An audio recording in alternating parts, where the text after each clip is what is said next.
حفت ذات الأصابع فالجباء إلى عذراء منزلها خلاء ديار من بني الحسحاس قفر. الحمد لله والصلاة والسلام على رسول الله اما بعد. از حضرت ابو هریره رضی الله عنه روایت است که پیامبر خدا صلی الله علیه و سلم فرمودند مردی بود که به مردم قرض میداد و به غلامش میگفت وقتی برای باز پس گرفتن قرض نزد تنگ دست و کمبغل میروی از او درگذر و صرف نظر کن، یعنی بر او سختگیری مکن و اگر باز مهلت میخواهد او را مهلت بده.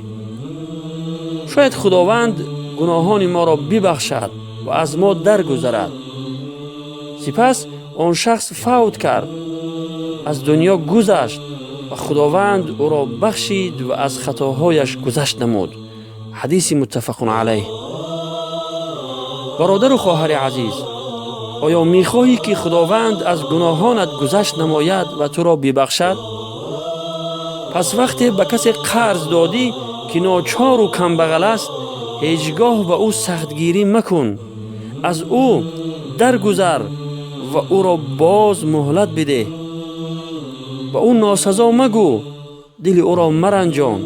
البته خداوند از گناهانت گذشت می نماید و تو را می بخشد. ذات الأصابع فالجباء إلى عذراء منزلها خلاء ديار من بني الحسحاس قفر تعفيها الروامس والسماء وكانت لا يزال بها أنيس خلال ملوجها نعم وشاء فدع هذا ولكن من لطيف يورقني إذا ذهب العشاء